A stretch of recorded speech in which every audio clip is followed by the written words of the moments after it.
तोंगान तोंगान बा platform सिंगदा वाहोंग radio की थौरम ताबिरिबा अमदि meeting ताबिरिबा मयाम पुमनमकपो Pushparani लाइश्रमना तरामना उक्सरी इकोकनोना खुरुमजरी पुदुना लाक्सरी message तादोमना खनबिरकपा इसेगी थौरम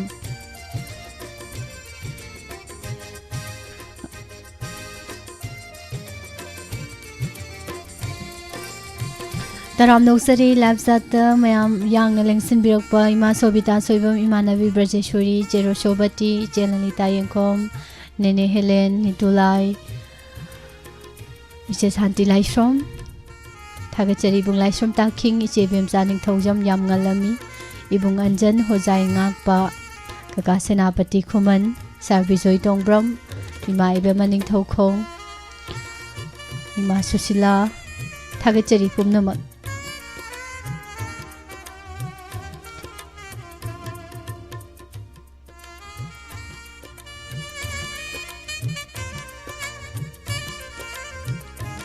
M Sanathoi, good afternoon. Che Chobi ni Chobi, Narem Ibem Han. I just semtoki dana go was a kak palle, Dawishe. I just untoki the neighbor, Imanir Mala Narem. Adomeam is him a pudi yabu udego.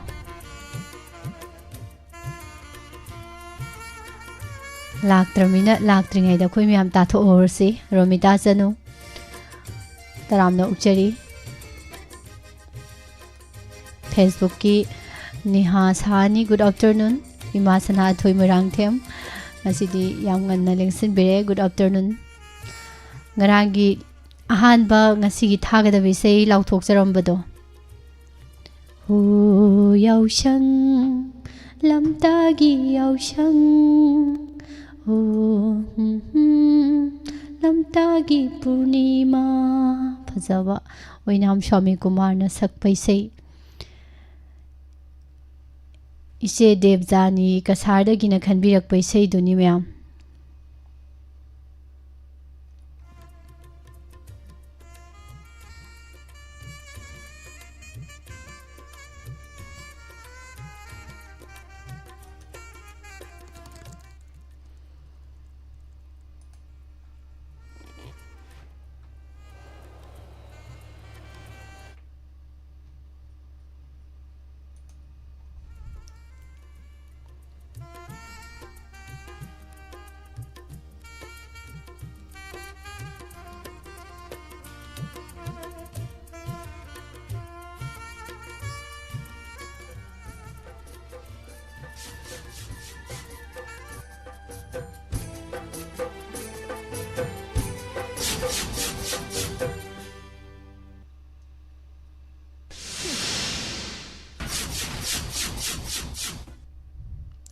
Miss song हो याउसंग लमतागी याउसंग singer स्वामी कुमार कसारदगी देवजानी मियांग पुना ताजगे आइदुना खनबिरखि बैसैदुनी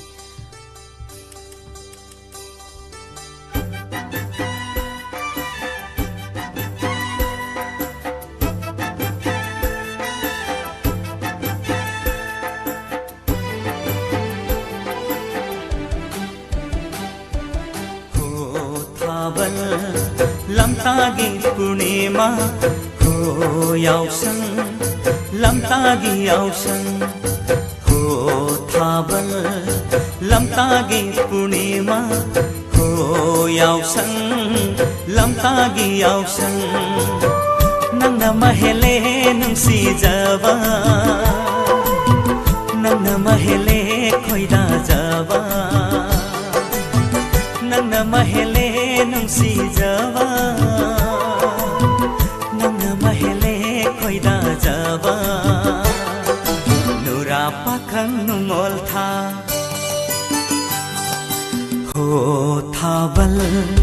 लमतागी पूर्णिमा हो याउसंग लमतागी याउसंग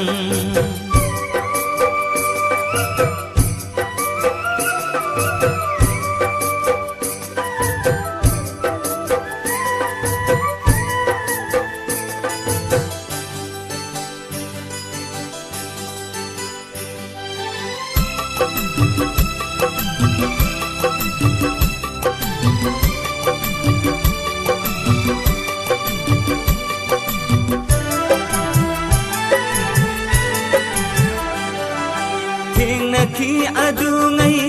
yaw sang kumaida ingau ta ngau javi samjaravi do ikai na noklam bamagi mino parab ina figi marunda uzaki fajabagi tungna phang nungsibagi ihau phang fajabagi tungna phang nungsibagi ihau phang lairine thamoida nungsi satamdo ho thabal lamtagi purnima ho yaw sang lamtagi yaw sang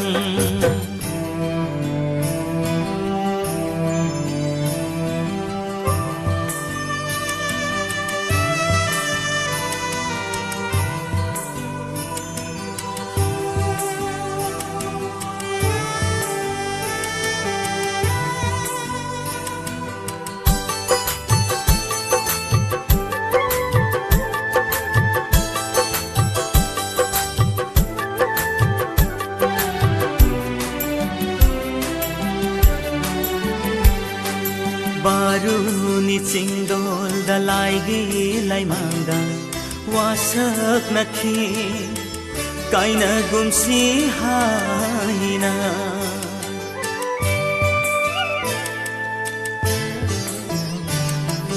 Baruni cingdol dalaigi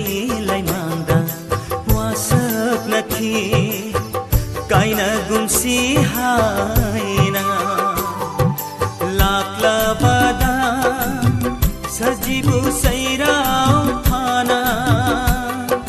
kauba gum tarakle nungsi mai kaida mikup mata panthada sadurage manata mikup mata panthada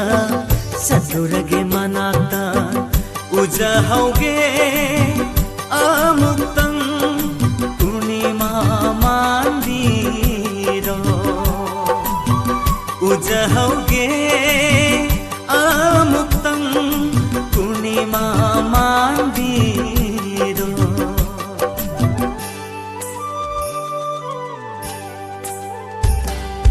ho thabal lamtagi purnima ho yaw sang lamtagi yaw sang thabal lamtagi purnima ho yaw sang lamtagi yaw sang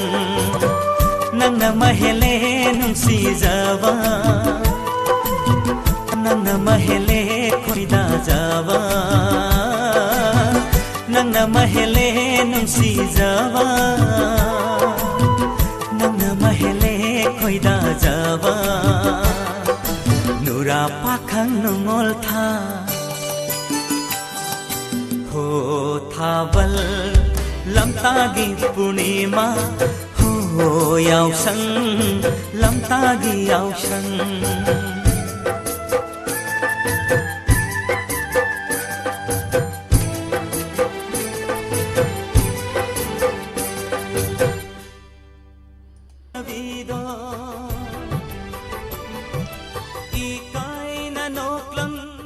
Miss ESHEI se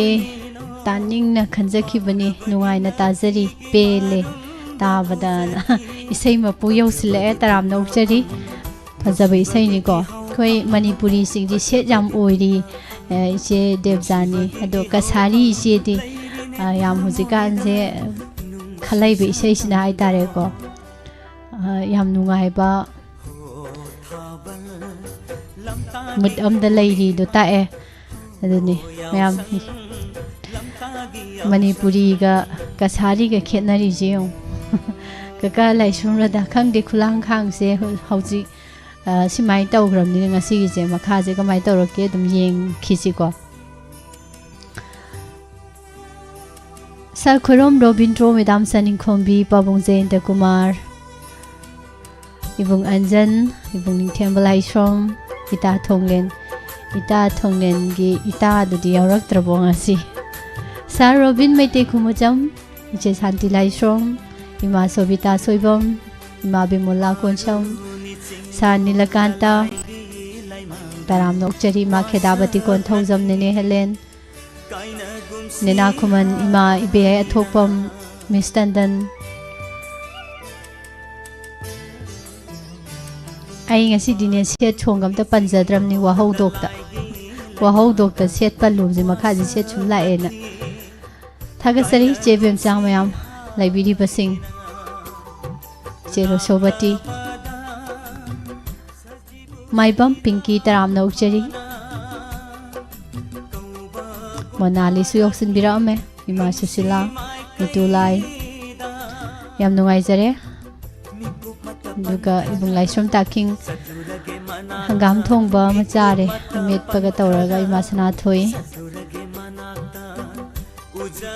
Ngasi sei phajai loiba phawa phajahan si na haibire niha sani jang khumjagre ko samani hau bijampia thoi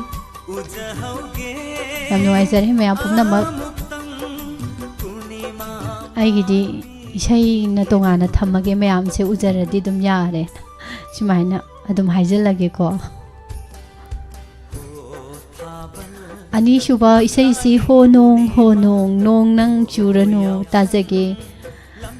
Isai khanjarak liba Mahendra Mutum tajaning ba Facebook party na haibire imai pema Nong mangli tawri ngai sida chana na bu khale e Sir Mahendra gi Sai che khulangang gi makha tarak ko se tum jari ko ka laishom rada aduna mo ho nong nang churanu nong nang na churadi pijolagi cholani ing baje khangde da pangan ithok te isai se raju nong gi khonjal de me apon taminarsi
ꯆꯠꯀꯅꯤ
Isai sidi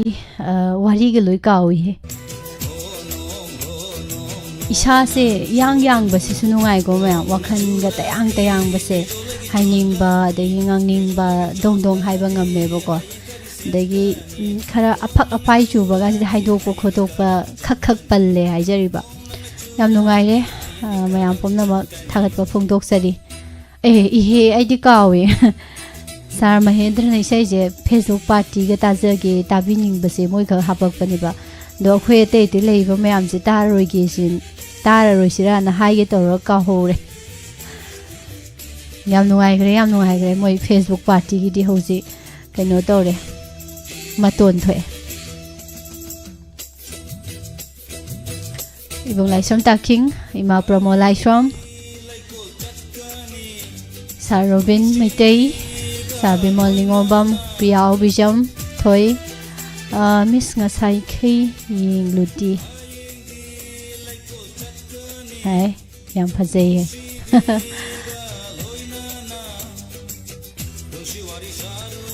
Isai Mapusu Yok Sinbira Amenga Sidi Kainom Niko Koigi Uchi Mana Jela Kainoma Koi Pot lama moina zaba ya pot lam tara di wi long sa nga le kak chiang mya pung yom le ram do doi mong ni ko isai ma pu je phat pai thore mai isai se lak pa kan se da haina ba ga nang de tamna ba ga nang de du ni tawi se roshan no inam taram no chari thaga chari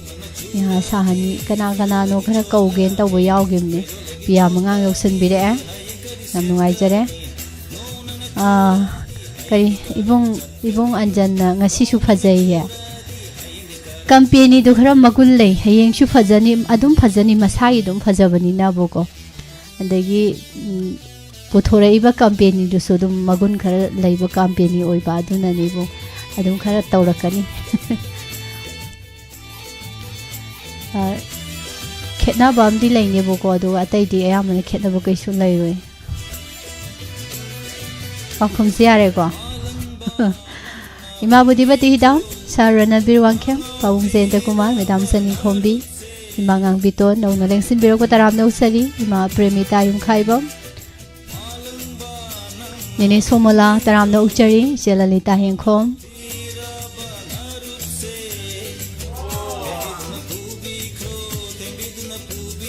Tei tei si thana da obu su yeng ningi ima bala kon jeng bam udabu kuire ima bala ga nini somola ga je hongna ga lai je karom jot lu bano sar suran joy kon sam taram na uchari che chobi ne chobi madam tombi nongmai them yam nongai je manabi brajeshwari da thonglen makhai sem yeng asi ko sei je hoji phogi oina di wakhan je tayangi yeng sing mathang gi simu aigi miss nungsibi aigi miss lam ganjala ijo pusparani isai amata tajage singer ko handsome gi chingi laisana heli tajage ai langlen ton asem khakmandagi oho ise langlen ton yam nungai isai phajaba ma khanbirakpa aigi miss nungsibi pusparani haisin lam ganjale thaga chari se aduga isai si atopa amana su khanbirai ko kanano yengsi miss ko handsome na sakpa isai do yam nungai jai adom ta tajage live chat ta laiba aduga Facebook live ta yariba mayam siga punna tamina se miss nungsibi isai khanjariba puina khundrakpam puina ga iche langlen ton ga wakhal se yam thi na manarambai wani sei sigi matang sida mayam aduji jagoi musar se ko haura se mu huji chingi jagoi nige tamgi jagoi punna sathek taminarasi iche langle to namadi puina na khanbirakpa do puina du kuire udaba yengasi ko tholak pre yengasi sei se thara kana nga sai ge sei mapudi phat phat thok leidana do handa ki simu yengkisi mayam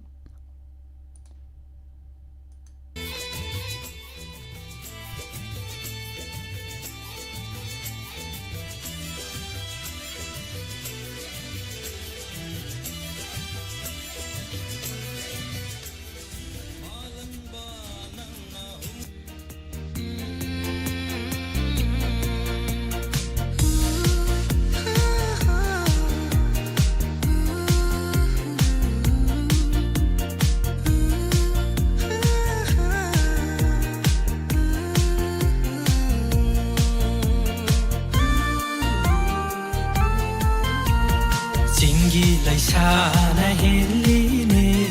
yengli makhai pa se tamgi laisa suate ko yengli makhai fazare jingi laisana heline yengli makhai pa se tamgi laisa suate ko yengli makhai fazare na khoi ne gi jagoi uraga ai su yaw ningle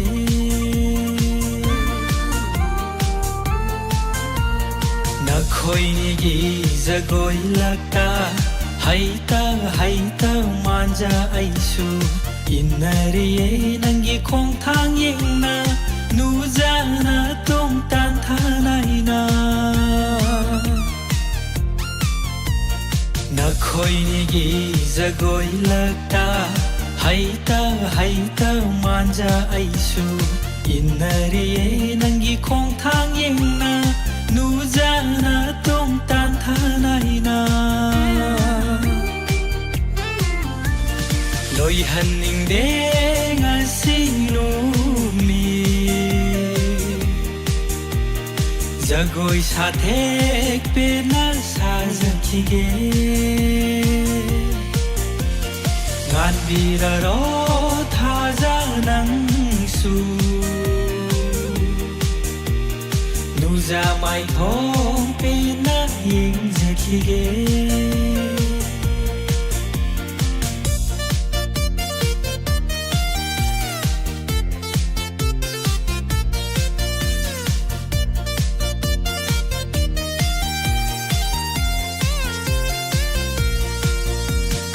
lamdam tamna lai khra bang su nung ti la ke na na ta da tambira साथे आदो तंबीरारो लमदम तामना लैख्राबंसु नुंगती लाके नना तहदा तंबीरारो ऐना हैत्रीफा साथे आदो तंबीरारो लोई हन्निंगदे ngasi numi Jagoi साथे पेना साजखिगे गानबिरारो थाजा नंगसु नुजा माइथों पेना हिंजखिगे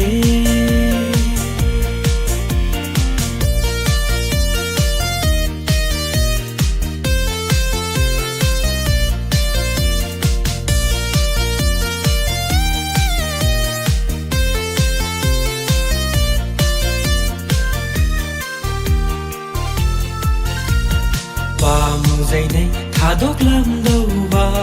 karam haina halasige nungsi wahai tuna hai biro thamoi pena hankina ba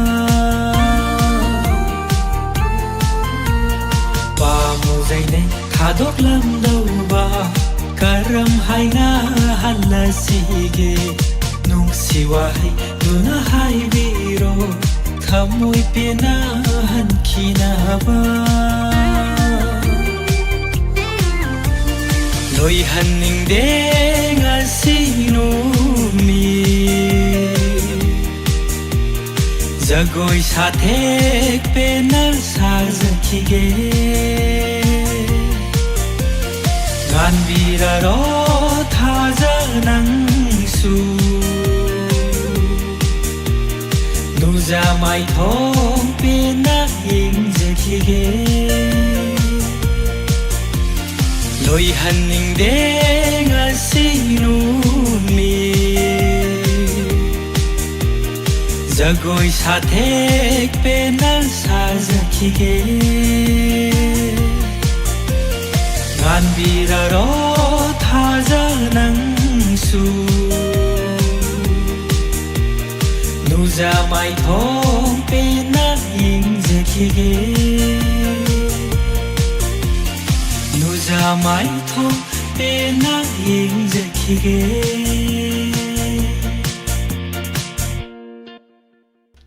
Kainu isei sibo loi lot laga lerami sibo mawong amni ko kibambu yausale yam hai giroi makha tarakpada muset ngakta leramadi amu mayam jum kapmina doini natra ngasidi mina naikhre hoina ngasidi bonem gi mama daina su yoksan bire taram no sari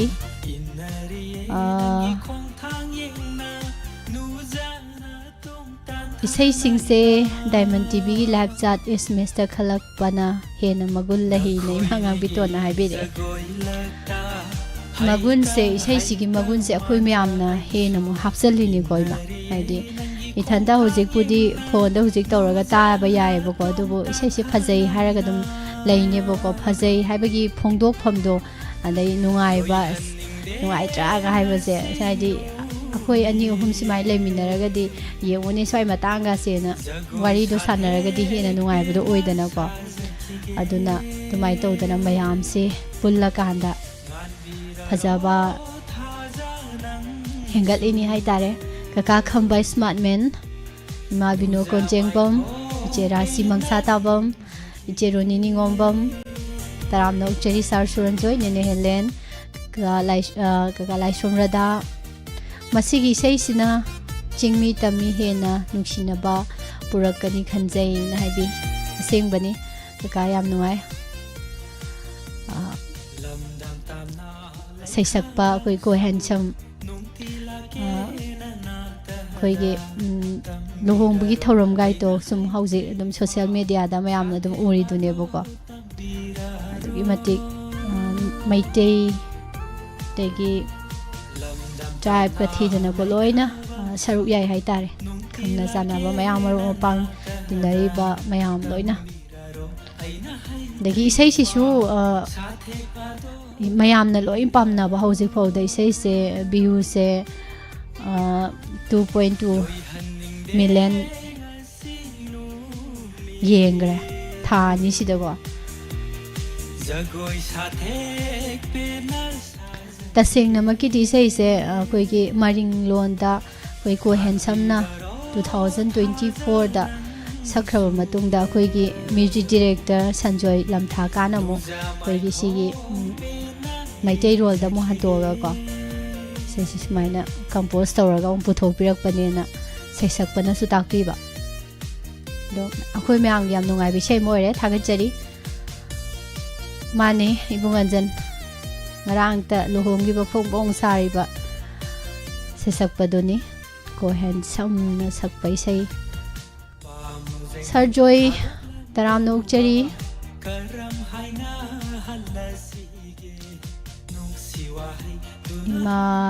ꯏꯃꯥ ꯑꯣꯏꯒꯤꯒꯨꯝ ꯇꯧꯕꯅꯤ ꯃꯣꯏꯔꯥꯡ ꯑꯦꯂꯥꯡꯕꯝ ꯀꯃꯂꯥꯁꯦ ꯀꯥꯎꯔꯦ ꯃꯤꯡ ꯃꯥꯟꯅꯕꯁꯦ ꯍꯦꯛꯇ ꯁꯨꯃꯥꯏꯅ ꯀꯣꯟꯇ꯭ꯔꯥꯟꯁ ꯍꯦꯛꯇ ꯆꯠꯂꯛꯀꯦ ꯇꯧꯕ ꯃꯤꯡ ꯍꯦꯛꯇ ꯁꯦꯠꯇꯠꯄꯁꯨ ꯅꯨꯡꯉꯥꯏꯖꯗꯕꯀꯣ ꯋꯥꯈꯥꯒꯤ ꯆꯦꯕꯦ ꯇꯔꯥꯝꯅ ꯑꯣꯛꯆꯔꯤ ꯊꯥꯒꯠꯆꯔꯤ ꯐꯦꯁꯕꯨꯛꯇꯤ ꯉꯁꯤꯗꯤ ꯃꯇꯣꯟ ꯊꯣꯛꯑꯦ ꯃꯌꯥꯝ ꯀꯩꯒꯤꯅꯣ ꯍꯥꯏꯀꯥꯟꯗ ꯃꯣꯏ ꯐꯦꯁꯕꯨꯛꯀꯤ ꯄꯥꯔꯇꯤꯅ ꯈꯜꯂꯛꯄ ꯏꯁꯩ ꯑꯣꯏꯔꯝꯅꯤꯅꯕꯀꯣ ꯃꯤꯅ ꯀꯧꯕ ꯉꯥꯡꯕ ꯀꯩꯝ ꯇꯥꯈꯤꯗ꯭ರೆ ꯃꯣꯏ ꯊꯣꯛꯄꯗꯅꯤ ꯂꯩꯈ꯭ꯔꯤꯁꯦ ꯍꯧꯖꯤꯛ ꯈꯪꯗꯦꯗ ꯊꯣꯏ ꯃꯨꯠꯇꯤ ꯀꯩꯅꯣ ꯒꯥꯔꯗꯦꯟꯗ ꯆꯠꯈ꯭ꯔꯦ ꯑꯟꯖꯂꯤ ꯀꯀꯥ ꯁꯃꯔꯦꯟꯗ꯭ꯔ ꯁꯥꯔ ꯕꯤꯃꯣꯜ ꯅꯤꯍꯥ ꯁꯥꯔ ꯔꯣꯕꯤꯟ ꯏꯃꯥ ꯄ꯭ꯔꯃꯣ ꯍꯪꯒꯥꯝ ꯊꯣꯡꯕ ꯆꯥꯔꯦ ꯔꯇꯅꯥ ꯋꯥꯍꯦꯡꯕꯝ ꯏꯁꯩ ꯃꯄꯨꯗꯤ ꯑꯗꯨꯃꯛ ꯂꯥꯛꯈꯤꯗ꯭ꯔꯦꯀꯣ ꯄꯤꯌꯥ ꯍꯧꯕꯤꯖꯝ ꯌꯥꯝ ꯅꯨꯡꯉꯥꯏꯖꯔꯦ ꯃꯦꯗꯥꯝ ꯁꯨꯅꯤꯇꯥ ꯑꯣꯏꯅꯥꯝ ꯃꯊꯪꯒꯤ ꯑꯃꯨꯛ ꯌꯦꯡꯉꯁꯤ ꯃꯤꯁ ꯏꯁꯩ ꯑꯃꯇ ꯈꯟꯖꯒꯦ ꯁꯥꯔ ꯖꯦꯝꯁꯅ ꯁꯛꯄ ꯑꯩꯅ ꯅꯨꯡꯁꯤꯖꯕꯤ ꯑꯩꯅ ꯈꯣꯏꯗꯥꯖꯕꯤ ꯇꯥꯖꯒꯦ ꯏꯁꯩꯁꯦ ꯃꯤꯁꯇ ꯗꯦꯗꯤꯀꯦꯠ ꯇꯧꯖꯒꯦ ꯑꯩꯅ ꯅꯨꯡꯁꯤꯖꯕꯤ ꯑꯩꯅ ꯈꯣꯏꯗꯥꯖꯕꯤꯁꯦ ꯗꯦꯗꯤꯀꯦꯠ ꯇꯧꯕꯤꯔꯛꯑꯦ ꯊꯦꯡꯛ ꯌꯨ ꯀꯅꯥꯅꯣ ꯋꯥꯍꯣꯡ ꯔꯦꯗꯤꯑꯣ ꯇꯥꯔꯤꯕ ꯑꯃꯗꯤ ꯂꯥꯏꯚ ꯆꯥꯠꯇ ꯂꯩꯕꯤꯔꯤꯕ ꯄꯨꯝꯅꯃꯛꯀ ꯃꯤꯁꯁꯨ ꯌꯥꯎꯅ ꯇꯥꯃꯤꯟꯅꯁꯦ ꯋꯥꯡꯖꯤꯡꯗꯒꯤ ꯁꯨꯁꯤꯃꯥꯅ ꯍꯥꯏꯕꯤꯔꯛꯑꯦ ꯌꯥꯝ ꯅꯨꯡꯉꯥꯏ ꯏꯅꯥꯎ ꯏꯕꯦꯝꯃ ꯏꯁꯩ ꯐꯖꯕ ꯑꯃ ꯈꯟꯕꯤꯔꯛꯄ ꯅꯨꯡꯉꯥꯏꯅ ꯇꯥꯃꯤꯟꯅꯁꯤ ꯉꯁꯤꯗꯤ ꯀꯩꯅꯣꯝꯅꯤ ꯏꯁꯩꯁꯦ ꯀꯩꯅꯣ ꯄꯨꯂꯞ ꯖꯨꯔꯥ ꯆꯠꯂꯦꯗꯣ ꯇꯧꯔꯤꯁꯦ ꯄꯤꯌꯥꯔ ꯆꯠꯄꯗꯧꯅꯀꯣ ꯁꯦꯠꯀꯤꯅ ꯁꯦꯠ ꯉꯥꯛꯇ ꯁꯦꯠꯇꯕꯅ ꯁꯦꯠꯇꯕꯒꯤ ꯉꯥꯛꯇ ꯉꯥꯏ ꯂꯩꯔꯝꯃꯦ ꯈꯨꯂꯥꯡꯈꯥꯡꯗ ꯇꯥꯏꯅꯔꯁꯤꯔꯥ ꯈꯨꯗꯣꯜ ꯇꯝꯖꯔꯤ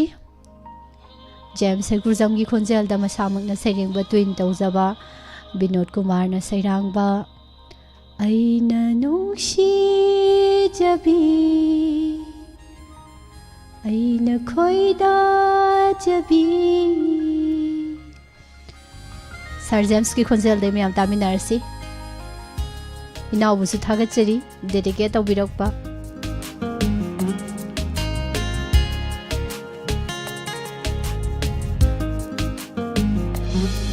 ꯑꯩꯅ ꯅꯨꯡꯁꯤꯖꯕꯤ ꯑꯩꯅ ꯈꯣꯏꯗꯥꯖꯕꯤ ꯑꯩꯅ ꯅꯨꯡꯁꯤꯖꯕꯤ ꯑꯩꯅ ꯈꯣꯏꯗꯥꯖꯕꯤ ꯅꯪꯇꯅꯤ ꯄꯨꯟꯁꯤꯒꯤ ꯅꯪꯇꯅ ꯂꯣꯏꯖꯔꯦ ꯑꯩꯒꯤꯗꯤ ꯊꯋꯥꯏꯅꯤ ꯅꯪꯇꯅ ꯂꯣꯏꯖꯔꯦ ꯑꯩꯒꯤꯗꯤ ꯊꯋꯥꯏꯅꯤ ꯅꯪꯇꯅ ꯑꯩꯒꯤ ꯄꯨꯟꯁꯤꯅꯤ ꯑꯩꯅ ꯅꯨꯡꯁꯤꯖꯕꯤ ꯑꯩꯅ ꯈꯣꯏꯗꯥꯖꯕꯤ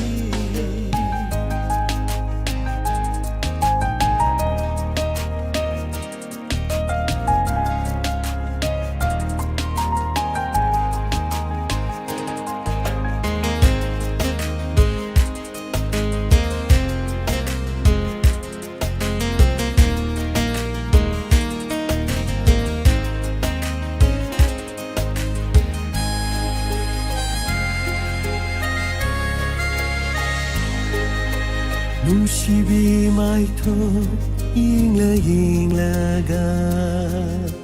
ꯐꯖꯕ ꯍꯦꯜꯂꯤ ꯑꯁꯨꯝ ꯑꯁꯨꯝ ꯅꯨꯡꯁꯤꯕꯤ ꯃꯥꯏꯊꯣꯡ ꯌꯦꯡꯂꯒ ꯐꯖꯕ ꯍꯦꯜꯂꯒꯤ ꯑꯁꯨꯝ ꯑꯁꯨꯝ ꯅꯪꯕꯨ ꯅꯨꯡꯁꯤꯔꯨꯕꯩ ꯑꯣꯏꯔ ꯃꯥꯜꯂꯦ ꯅꯪꯕꯨ ꯌꯦꯡꯅꯤꯡꯗꯨꯅ ꯂꯩꯔꯦ ꯅꯪꯕꯨ ꯅꯨꯡꯁꯤꯔꯨꯕꯩ ꯑꯣꯏꯔ ꯃꯥꯜꯂꯦ ꯅꯪꯕꯨ ꯌꯦꯡꯅꯤꯡꯗꯨꯅ ꯂꯩꯔꯦ ꯅꯪꯇꯅ ꯑꯩꯒꯤ ꯄꯨꯟꯁꯤꯅꯤ ꯄꯨꯟꯁꯤꯅꯤ ꯄꯨꯟꯁꯤꯅꯤ ꯑꯩꯅ ꯅꯨꯡꯁꯤꯖꯕꯤ ꯑꯩꯅ ꯈꯣꯏꯗꯥꯖꯕꯤ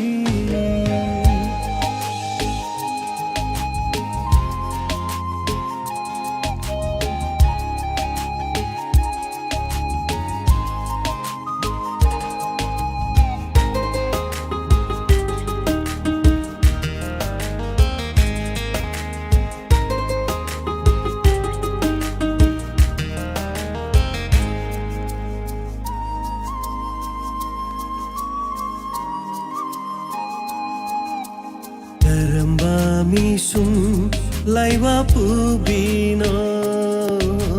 sumhat yai pubi eloira Karamba misum laiwa pubino sumhat yai pubi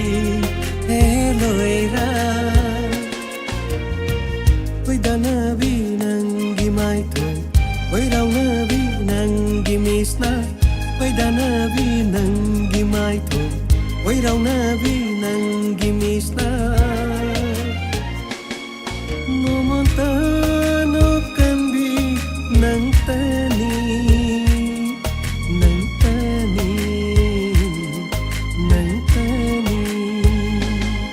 Aina nungsijabi Aina khoi-da-jabi Aina nungsi-jabi Aina nungsi-jabi Kainon he ngasigi isaijibo kahangboda marang hobra kainom tawine sonda aina nungsijabi aina khoi-da-jabi tha lera kangama ai mai da koi tan tan na sikke tawe khangde khangde tawriba ma tawse nungai ri hai tare aina nusi jabi aina khoida jabi ai gi miss o hauji se ngoda loi taraba miss sar gi nusi ba ama tajari Imam Chowinga ngom taram no chari padama cherasi ise kamala nitulai mangang biton ma sobita ise roshobati pabung jenta kumar bonyam gi mama daina imai beyai tongbram chanchu chanu taram no chari madam chaning kombi priti humnam Priti je sau thokre na kaubo nungai priti je kaubo yam nungai na tana da kauru dai sau thokre hoji je pong thokre tawi je ujaning ba matam da uba phangandre ba sar suranjoy taram noksari yam nungai je manali cheroni bebe maitrom taram noksari wakhagi che sanai bi sorry hang haidokre Sarobin Nena Kuman Nini Somula Madam Sundari Maibam Icherina Sorokhaibam Mahijam Pramodini Kaino Yam Nasiji Yam Yao Lerame Mayam Madam Renu Dubu Ubro Edi Udaba Do Horeni Kaurakte Nane Taurakadurini Jetli Taram no Cheriche Santi Kaubugi Luiba Kamba Naidre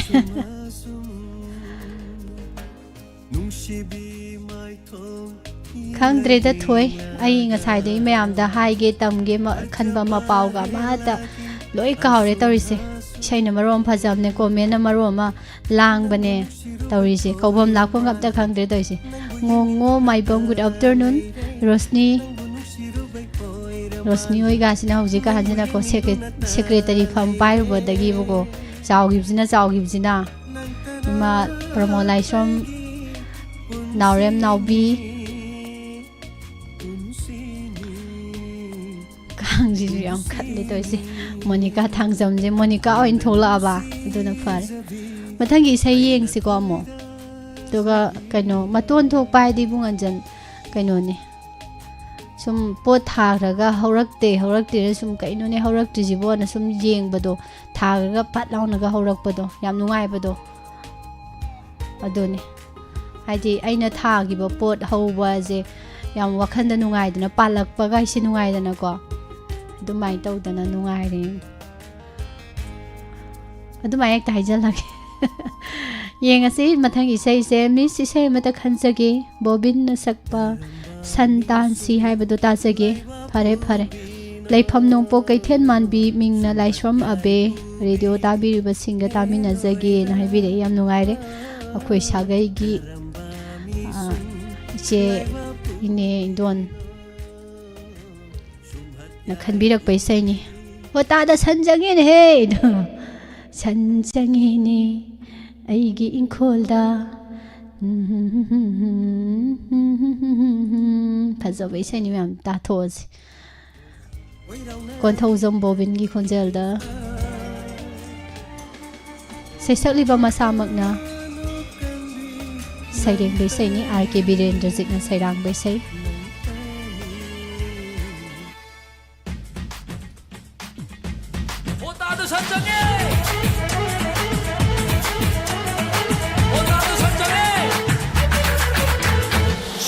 Sangene, oh aiki inkolda, sanyam sangene, oh aiki singmaida, oh san sangene, oh aiki sumangda, oh san sangene, oh aiki imungda, oh hey hey hey, oh hey hey hey, lamgi sanna, oh big puthalene, sanjabu ole, irai bagashe. Hiroi su sangle, labuk labhangda, hamim su yaure, chingya tamyada. Ho hey hey hey, ho hey hey hey, ho hey hey hey, ho hey hey hey.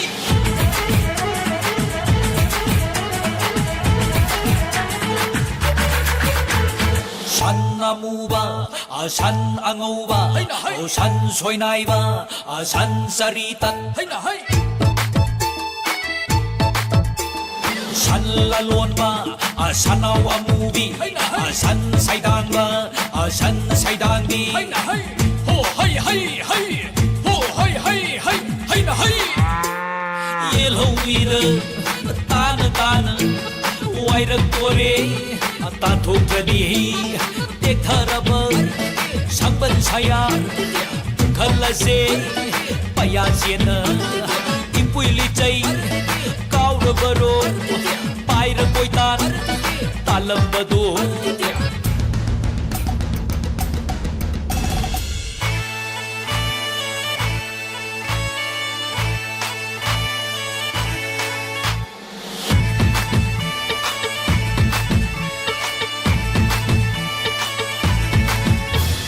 Ipantang bagi, hay na bitok tu na, isa na ngambadi, oh, isa na taurase. Wada na nungaiba,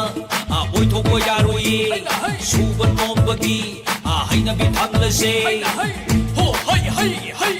ho hay hay hay, hay na hay. Lambi thonghaw, phatring aida, lamgi sanna,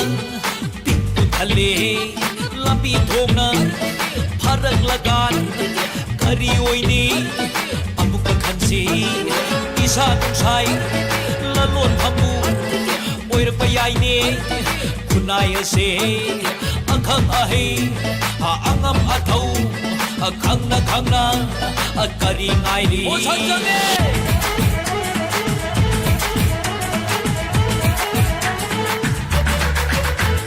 산 상했네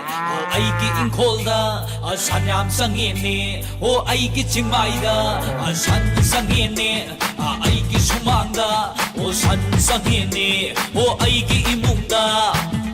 하이 하이 하이 하이 하이 하이 옐로우미기 사통기 동수 문기 바야이니 람기 산얌나 이로이 수상리 론나 론나 하밍수 야우리 싱야 담야다 하이 하이 하이 하이 하이 하이 하이 하이 하이 하이 하이 하이 하이 하이 하이 산 딸세 산부 딸세 तब लई रिंगई इरोई सुतालौ से सन ताल से सन बुताल से मतम लई रिंगई हामेन सुया हो से हाय हाय हाय हाय हाय हाय हाय हाय हाय हाय हाय हाय हाय हाय हाय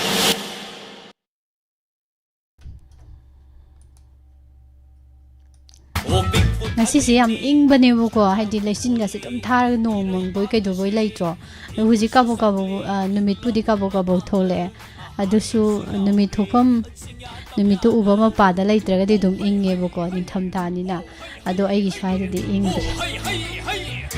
yam nungai de yam ngasi di pan khai lai tre do ni nungai ba gi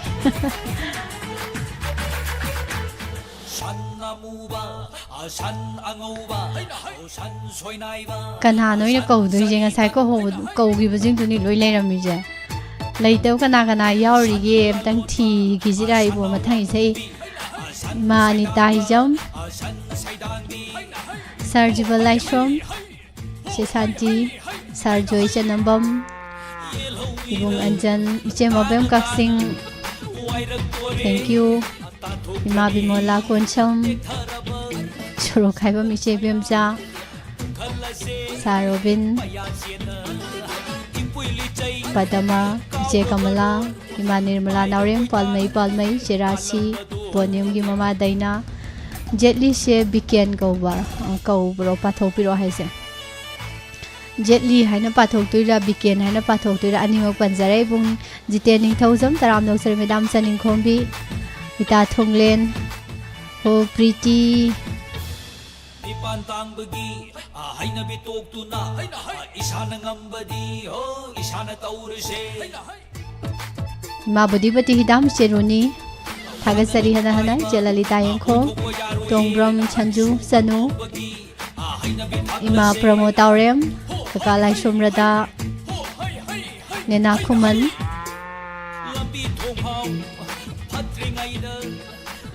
sak heluang za daram nok cheri bebe maitrom nene helen ma tongbram ranjana kainu ne yep tana mayam yawrami toise kau ji tenja lage tawni irom binod kumar pasoi pat tu odabu ko ye sar su daram nok cheri thage cheri housewife ima busu bemsa singha daram nok cheri ma ima sana to minaurim su yawrami toise Monica je som dong le rami toise hojik ta rol athuk tawdra kaim kana roi pha bana han bani Monica pha dui so kudi ne haidi hudana huradi kaino koi mapham khang na hu bo phai bo ko aduga hu zu ro re nga le pha do bo thabak to di kari kana ni huraga aduna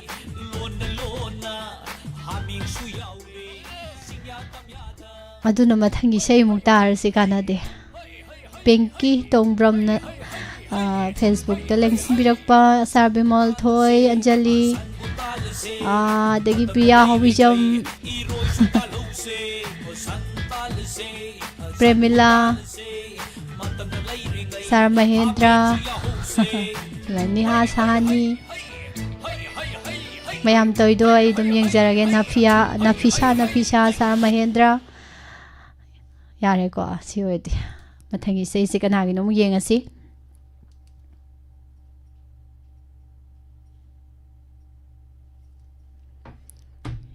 sei loi gi baga chap manana wa ngang musu lekhi bai wani yam hai try se noi sei mathangi se pathok sage Miss Isa Thoi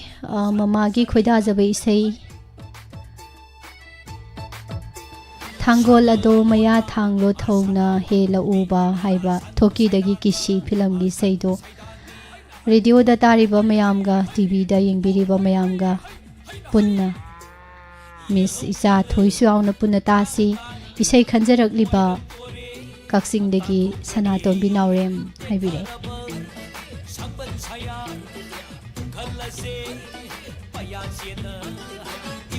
Mai sei thara ni khangbra live ta su yaubirame chana na su lokhale daw ya bai duni yam lucky oiba numit ama ima gi hai tare ko awaba ahingi amamba koktuna ning tambagi numit thoglakli mangda thabak na punchini thabak chilhau thi phade dana bo nungai ba ya bara humang manna aching ba irani thangol ado maya thangu thona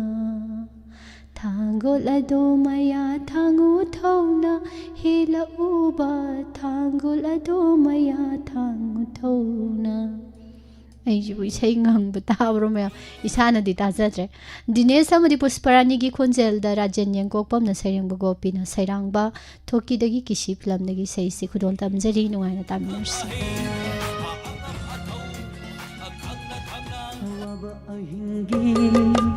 amamba koktuna ning tambagi numit thorakle mangda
Hingnabati-bada punshigi lanfamda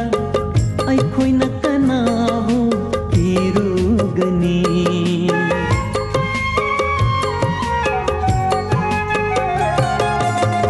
humangna jotlaba mai thongda loinana sharaba nungshada laurang shuriba nakhoigi hotna jaman mahayalo Nashi ahile numit ama chatkare shamlang punsillo devi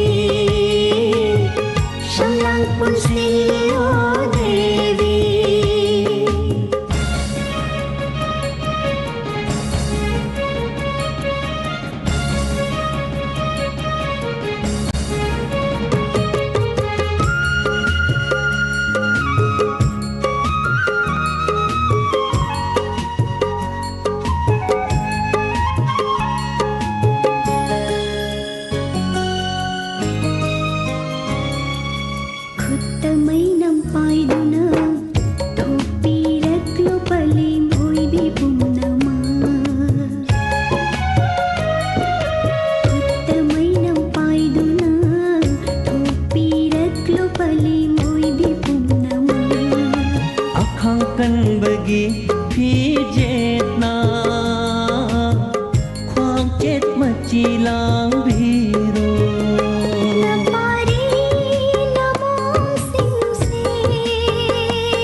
ꯄꯨꯟꯁꯤꯅꯤ ꯊꯕꯛ ꯆꯤꯜꯍꯥꯎ ꯊꯤ ꯐꯔꯦ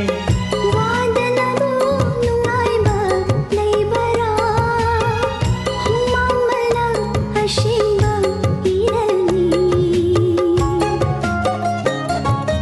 ꯊꯥꯡꯒꯣꯜ ꯑꯗꯨ ꯃꯌꯥ ꯊꯥꯡꯉꯨ ꯊꯧꯅꯥ ꯊꯥꯡꯒꯣꯜ ꯑꯗꯨ ꯃꯌꯥ ꯊꯥꯡꯉꯨ ꯊꯧꯅꯥ ꯇꯦꯜꯍꯧꯕ ꯊꯥꯡꯒꯣꯜ ꯑꯗꯨ ꯃꯌꯥ ꯊꯥꯡꯉꯨ ꯊꯧꯅꯥ ꯊꯥꯡꯒꯣꯜ ꯑꯗꯨ ꯃꯌꯥ ꯊꯥꯡꯉꯨ ꯊꯧꯅꯥ ꯇꯦꯜꯍꯧꯕ ꯊꯥꯡꯒꯣꯜ ꯑꯗꯨ ꯃꯌꯥ ꯊꯥꯡꯉꯨ ꯊꯧꯅꯥ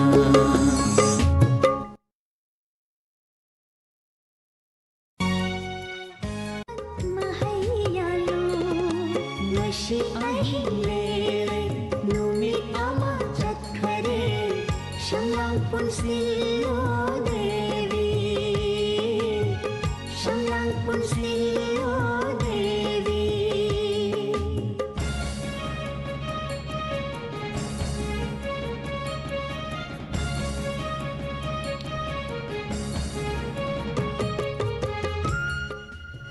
ngasi isaingsingse mayam kari mot lei mayam kari haningi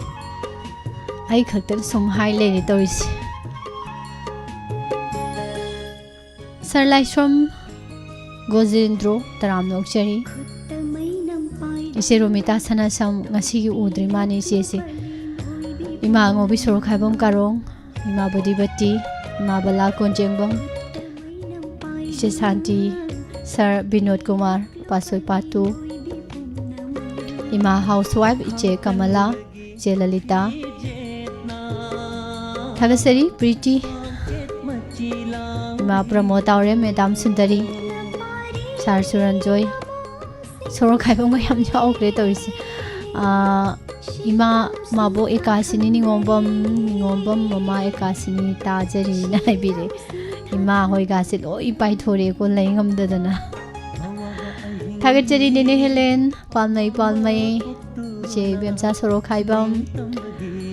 manali padama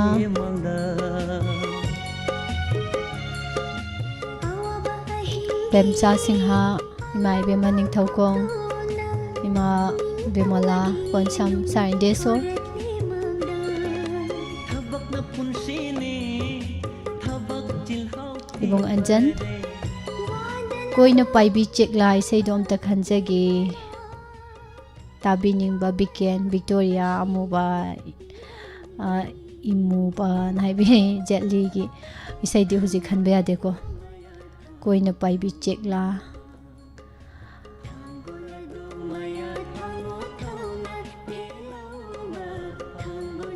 se chawbi hi jam jau sale pung ta sale pung ta re je koi gi ben yerak pagum ni ko school ki suti tharam dai gi hap tha bai yei budo du yerak pagum bani ko iche chawbi hi jam na tak long pai thorok pa je loiram dai gi signal pira bani moi facebook party se maton thok pa oi duira som da muk lakli se wahang ga question ga je kari khe nei mayam dumai to dana mathangi sei lokhala se pinky yam nuai jare premila thoi aduga anjali charbimol laibiri ba mayam lengsin bire ba sing memi mathangi sei kana gi no yengsi miss pusparani sei amata khanjage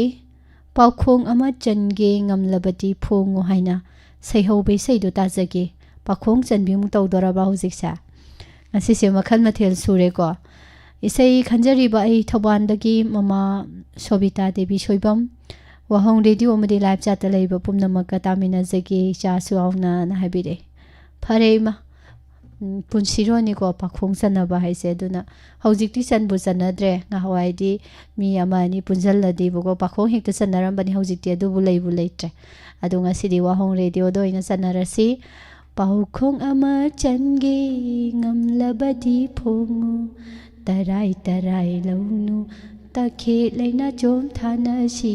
paukhong ama change phajabai seni rubraga gi seisak loi singna sakliba bijendra kumar saramana sereng bisai khudol tamjari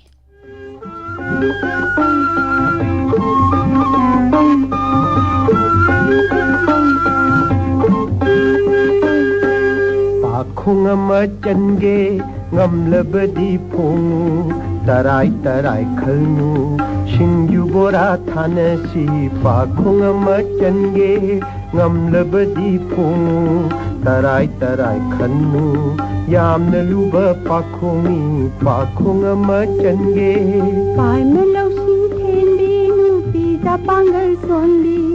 ai su ama change ta khele na chom thanasi pai melo sing then bi Bija pangal sumbi ai su ama change ta khele na chum thana shi pai melo sing themi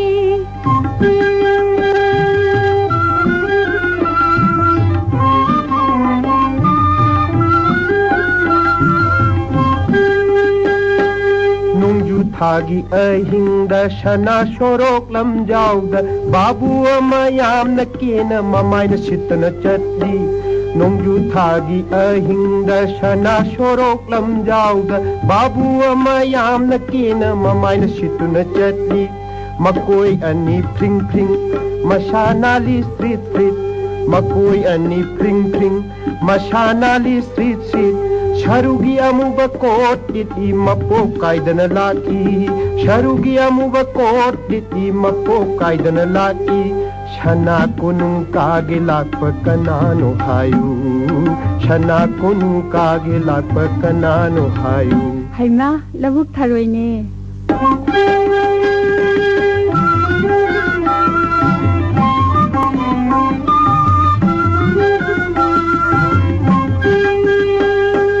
pai melo sing then bi nu pi ja pangal son bi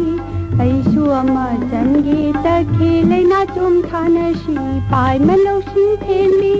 pari chau de langu lei mamu sang de nau yu lei pari chau de langu lei mamu sang de nau yu lei lei rang mana pum ni ngai lu pa kun lum man de lei rang mana pum ni ngai lu pa kun lum man de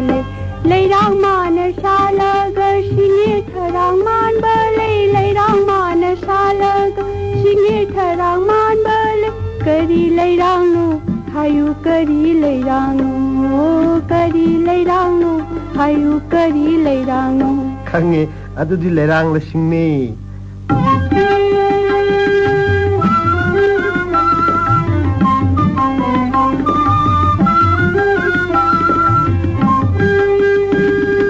pakhong amaga change ngamlabadi phong tarai tarai khanu shingju bora thanasi pakhong amaga change angang ama leirammi mathya jamna lawi bijari makhai chage hai chari makhai kapi angang ama leirammi mathya jamna lawi bijari makhai chage hai chari makhai kapi pijadraga kapatu vikarino hayu pijadraga kapatu vikarino hayu adu su khange kaptreng ne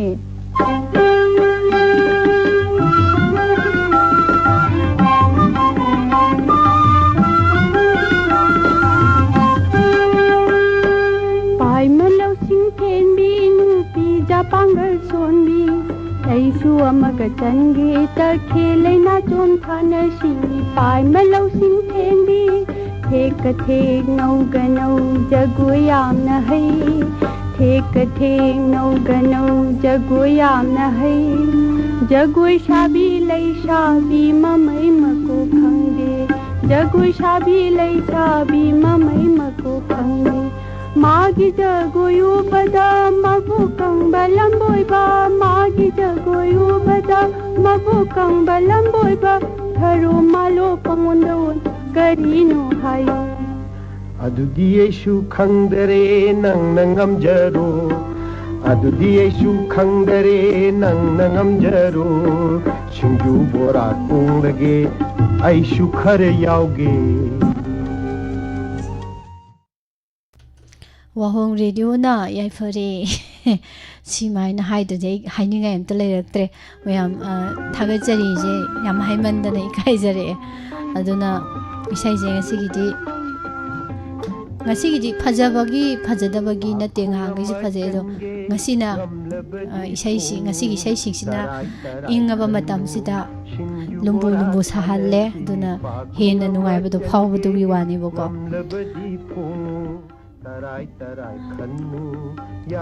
kaino lae ibung do ba khuraijam yausile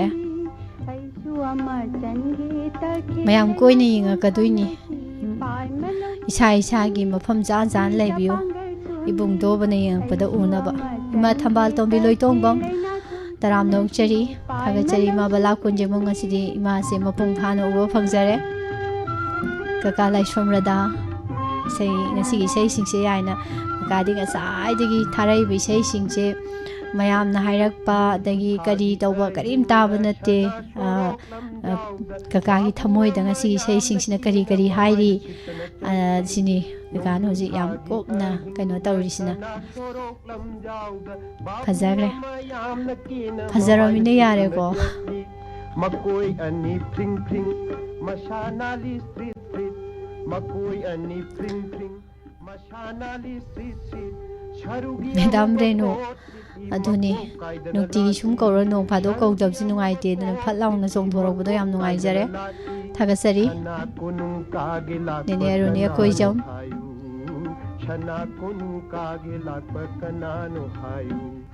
sai luang cha mis ngasi di sai se yam nungai ko hai bire chumme sai en hare se yam chumme mi sai gi sai dubu kadai lei khrage nini mem chai je wahang oiduini ko mayam question ga ina bdo ado oiduini ado oidi answer khangde Miss Puspa aigi ming amukta pathokpi ubai mabok nani haibire mabok nani haiba ID se ko pajare khoi mabok tu oidu jala khangdi mayam lusilakpani isai amatanga laukhatlaga tamina horasi ko yam nungai jare ima bina sakhi Facebook da nauna lengsin birakpa Pinky Tongbram sa prem bra kaino mingji kamai ka bha toino ibo prem dang har gi sei siam nung si ye pupu bubo hoibo miss yam tawe matam amagi yam nung si be sei ni hai be yam chume prem ko nung si da hauji kan si gum se leitram ni do tawisi bubo pupu ga si angang hoji ki angang pitu pitu pi ba sing sina moi gi joker oi orim ni moi sum nungsi bai pa hai ni ko haji angang sing do gi sana pham lakna pham oi ha ba ko ngawai di angang sing do pupu oi bubo oi sina lakna raga sana jaraga phunga wari li ri ni du ni lawa du ga hairame ba hauji di angang sing do ina pupu hoi bubo oi sum ahal oi ba sing che moi noina kaino tawraga laknaraga sana bai phiba moin tawre ba hojik adu su khangi kapreng ni aroi bai sei ni yengasi Miss Pusparani sei amata tajage dudu emna sakpa namigum hari bai sei do tajage amukta thabira o tajaning li bai athokpam ibai athokpam awang lekai degi soidana thabira on habere imai pema imai bei jina kuiru ga leisabi phaga laiba nami gum na tawisi yone ima hoi gi matau tamu mayam pukning nusiba adagi thamoi kaiba ga loi tok tho se imai bei dona matau tamu se nami gum ta gi haisi tare dana dudu am annual rk ga sakli bai sei mayam tar se roi boina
ꯊꯛꯁꯤꯗ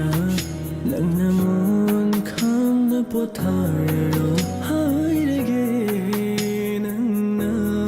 ꯇꯥꯅꯤꯡꯂꯤ ꯅꯨꯡꯁꯤ ꯋꯥꯍꯩꯁꯤꯡꯗꯣ ꯅꯪꯒꯤꯅꯤ ꯑꯃꯤꯇꯪ ꯂꯥꯛꯆꯔꯤꯕ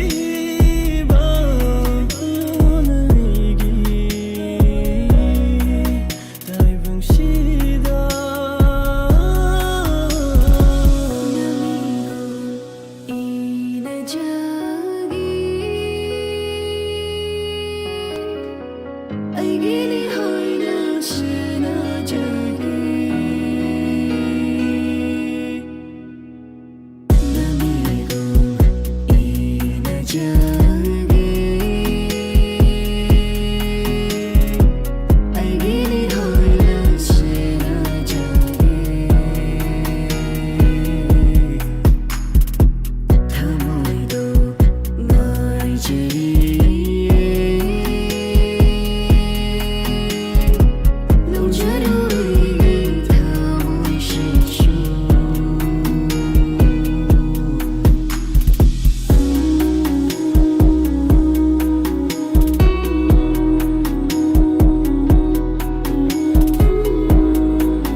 ꯏꯃꯥ ꯏꯕꯦ ꯍꯥꯏꯁꯦ ꯁ꯭ꯋꯥꯏꯗ ꯂꯩꯔꯝꯃꯗꯤ ꯈꯨꯠꯁꯦ ꯑꯃꯨꯛ ꯁꯣꯛꯅ ꯌꯥꯝꯅꯤ thank you ꯊꯥꯒꯠꯆꯔꯤ ꯏꯃꯥ ꯏꯁꯩ ꯁꯨꯝ ꯂꯣꯏꯅ ꯃꯌꯥꯟꯅꯤꯀꯣ ꯃꯌꯥꯟ ꯇꯥꯗꯧꯅꯤ ꯍꯥꯏꯗꯤ ꯅꯍꯥꯒꯤꯁꯨ ꯇꯥꯗꯧꯅꯤ ꯑꯍꯟꯒꯤꯁꯨ ꯇꯥꯗꯧꯅꯤ ꯍꯥꯏꯗꯤ ꯏꯁꯩꯒꯤ ꯍꯧꯔꯛꯐꯝ ꯂꯩꯕꯅꯤꯅ ꯂꯣꯏꯁꯤꯟꯐꯝꯁꯨ ꯂꯩꯇꯕ ꯌꯥꯗꯕꯅꯤꯅꯕꯀꯣ ꯅꯍꯥꯟꯋꯥꯏꯒꯤ ꯍꯧꯔꯛꯉꯩꯒꯤꯁꯨ ꯑꯗꯨꯒ ꯍꯧꯖꯤꯛ ꯆꯠꯂꯤꯕꯒꯤꯁꯨ ꯀꯣꯟꯅꯒꯤꯁꯨ ꯂꯣꯏꯅꯃꯛ ꯑꯩꯈꯣꯏ ꯃꯌꯥꯝ ꯂꯣꯏ ꯁꯞꯄꯣꯔꯠ ꯇꯧꯗꯧꯅꯦꯕꯀꯣ ꯅꯨꯡꯉꯥꯏꯅ ꯁꯔꯨꯛ ꯌꯥꯃꯤꯟꯅꯗꯧꯅꯤ ꯏꯃꯥ ꯃꯦꯝꯆꯧꯕꯤ ꯑꯣꯏꯔ ꯃꯥꯅꯦ ꯑꯃ ꯀꯔꯤ ꯍꯧꯖꯤꯛꯀꯤ ꯏꯁꯩꯗꯤ ꯑꯣꯏ ꯌꯦꯠꯅ ꯇꯧ ꯂꯩꯔꯦ ꯑꯗꯣ ꯑꯗꯨꯅꯦ ꯀꯩꯅꯣ ꯑꯣꯏꯒꯤ ꯅꯥꯆꯣꯝ ꯌꯦꯠꯇ ꯆꯤꯟꯕꯤꯔꯣꯅ ꯅꯪꯒꯤ ꯑꯣꯏꯒꯤ ꯅꯥꯆꯣꯝꯗꯣ ꯌꯦꯠꯇ ꯆꯤꯟꯕꯤꯔꯒꯦ ꯍꯥꯏꯔꯛꯄ ꯑꯣꯏꯗꯤ ꯈꯔ ꯐꯕꯀꯣ ꯑꯗ ꯑꯩꯒꯤ ꯑꯣꯏꯒꯤ ꯅꯥꯆꯣꯝꯁꯤ ꯌꯦꯠꯇ ꯆꯤꯟꯕꯤꯔꯣ ꯑꯗꯨꯗꯤ ꯈꯔ ꯈꯨꯃꯥꯡ ꯆꯥꯎꯁꯟꯃꯟꯗ꯭ꯔꯗꯣ ꯉꯁꯥꯏꯒꯤ ꯃꯇꯝꯒꯤ ꯂꯩꯔꯤꯕ ꯊꯣꯛꯏꯕ ꯊꯧꯗꯣꯛ ꯋꯥꯊꯣꯛ ꯆꯠꯅꯔꯤꯕ ꯆꯠꯅ ꯂꯣꯟꯆꯠ ꯁꯤꯗ ꯕꯦꯁ ꯇꯧꯔꯒ ꯏꯁꯩ ꯐꯤꯂꯝ ꯂꯤꯂꯥ ꯗ꯭ꯔꯃꯥ ꯍꯥꯏꯁꯦ ꯄꯨꯊꯣꯛꯅꯔꯤꯕ ꯉꯥꯛꯇꯅꯦꯕꯀꯣ ꯑꯗꯨꯅ ꯉꯥꯏꯍꯥꯛ ꯁꯨꯝ ꯆꯥꯠꯇ ꯌꯥꯎꯗꯅ ꯃꯌꯥꯝ ꯁꯨꯝ ꯋꯥꯔꯤ ꯏꯁꯩꯁꯨ ꯇꯥꯕꯀꯣ ꯑꯗꯨꯒ ꯋꯥꯔꯤꯁꯨ ꯉꯥꯏꯍꯥꯛ ꯇꯧꯗꯅ ꯁꯨꯝ ꯑꯋꯥ ꯄꯣꯊꯥꯃꯤꯟꯅꯕꯒꯤ ꯋꯥꯔꯤꯅꯤ ꯃꯌꯥꯝ ꯉꯥꯏꯍꯥꯛ ꯅꯣꯛꯄ ꯌꯥꯕ ꯑꯗꯒꯤ ꯀꯞꯄ ꯄꯨꯛꯅꯤꯡ ꯅꯨꯡꯁꯤꯕ ꯌꯥꯕ ꯃꯇꯥꯡꯗꯁꯨ ꯍꯦꯛ ꯃꯇꯥꯡꯗꯨꯒꯤ ꯋꯥꯔꯤꯒ ꯁꯥꯕꯁꯦ ꯑꯗꯨꯝ ꯇꯧꯕꯩ ꯋꯥꯅꯤ ꯃꯁꯤꯅ ꯑꯩꯈꯣꯏꯒꯤ ꯇꯁꯦꯡꯅꯅ ꯑꯋꯣꯏ ꯇꯥꯅꯒꯤ ꯋꯥꯔꯤꯗꯤ ꯑꯃꯐꯥꯎ ꯅꯠꯇꯦꯕꯀꯣ ꯌꯥꯝ ꯅꯨꯡꯉꯥꯏ ꯑꯩꯅ ꯃꯤꯡꯗꯤ ꯑꯌꯥꯝꯕꯅ ꯂꯣꯏ ꯄꯟꯖꯈ꯭ꯔꯕ ꯉꯥꯛꯇꯅꯤ ꯂꯥꯏꯞꯇ ꯂꯦꯡꯁꯤꯟꯕꯤꯔꯤꯕ ꯃꯌꯥꯝ ꯄꯨꯝꯅꯃꯛ ꯃꯈꯥ ꯇꯥꯔꯛꯄ ꯊꯧꯔꯝ ꯄꯨꯛꯅꯤꯡꯒꯤ ꯋꯥꯔꯣꯜ ꯃꯌꯥꯝ ꯑꯃꯨꯛ ꯁꯔꯨꯛ ꯌꯥꯕꯤꯔꯣ ꯏꯕꯨꯡ ꯖꯤꯇꯦꯟ ꯏꯁꯩ ꯑꯃꯠꯇ ꯁꯛꯄꯤꯔꯝꯃꯣ ꯅꯤꯡꯖꯕ ꯃꯥꯅ ꯄꯥꯝꯃꯨꯕ ꯃꯥꯅ ꯏꯅꯥꯛꯇ ꯂꯩꯔꯕꯗ ꯁꯨꯁꯃꯤꯇꯥꯒꯤ ꯍꯥꯏꯁꯤꯅꯤ ꯃꯩ ꯇꯥꯕ ꯏꯁꯩꯅꯤ ꯏꯕꯨꯡ ꯖꯤꯇꯦꯟꯅ ꯈꯜꯂꯛꯏꯁꯦ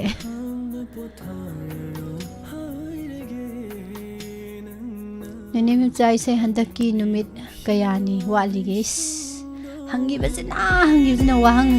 ꯋꯥꯍꯪ ꯆꯐꯨ ꯇꯥꯔꯦ ꯅꯦꯅꯦ ꯃꯆꯥꯁꯦ ꯃꯃꯧꯗ ꯃꯆꯥꯗ ꯋꯥꯍꯪ ꯑꯃ ꯍꯪꯍꯧꯗ꯭ꯔꯒꯗꯤ ꯂꯥꯏꯞ ꯌꯥꯎꯕꯁꯤ ꯃꯄꯨꯡ ꯐꯥꯗꯦ ꯁꯤꯅꯦꯕ ꯅꯦꯅꯦ ꯃꯆꯥꯅ ꯈꯜꯂꯤꯁꯦ ꯇꯧꯔꯤꯁꯦ ꯏꯃꯥ ꯂꯇꯥꯁꯅꯥꯁꯨ ꯌꯧꯁꯟꯕꯤꯔꯝꯕ ꯀꯧꯖꯔꯦ ꯊꯦꯡꯅꯖꯔꯦ ꯏꯕꯨꯡ ꯖꯤꯇꯦꯟꯒꯤꯁꯦ ꯃꯇꯦꯛ ꯑꯃ ꯑꯩ ꯀꯥꯕꯣꯛ ꯇꯧꯔꯛꯑꯒꯦ ꯏꯃꯥ ꯑꯔꯤꯕ ꯃꯦꯝꯆꯥ ꯇꯔꯥꯝꯅ ꯑꯣꯛꯆꯔꯤ ꯊꯥꯒꯠꯆꯔꯤ ꯏꯃꯥ ꯂꯇꯥ ꯂꯩꯃ ꯉꯁꯥꯏꯒꯤ ꯎꯍꯧꯗꯕꯁꯤꯡ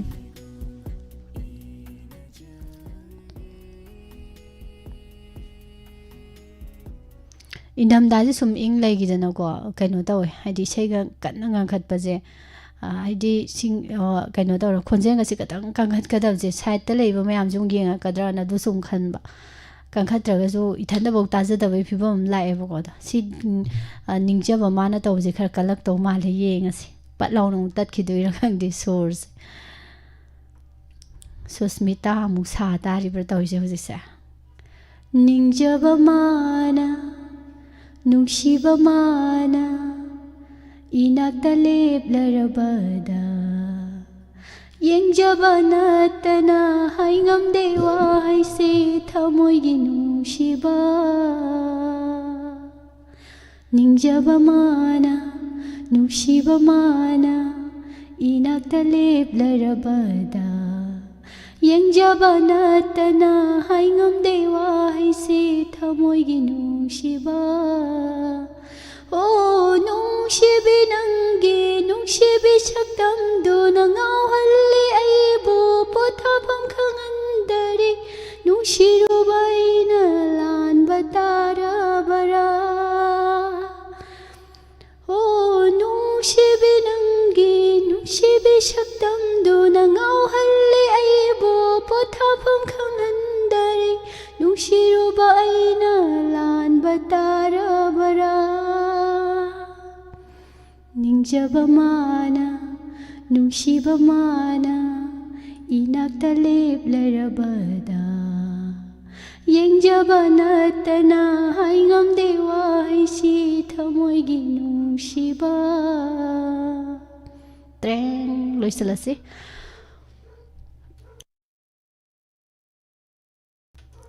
Thagasari me apum nama.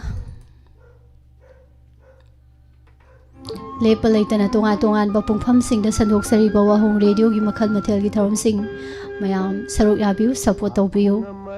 suggestion tawbiu sandok-sari ba tharam kona yengbasingna inbox da comment amamam tang thambiramu tungda live yahodaba mayamna tharam yengbada nungaijana ba haitare Thagachari ngasigidamakta di message ta khanbirakpa isegi thauram matang asida loisinjari lemhori baisai sing hayang amu pudona laksage mayam pungpham asida mayam bu ngaiduna leijaramge ngasigidamakta di pusparani laisom namka na mayam bu khurumjari Aisu ama tangi ta khilai na chum thana shi pai ma lo sing themi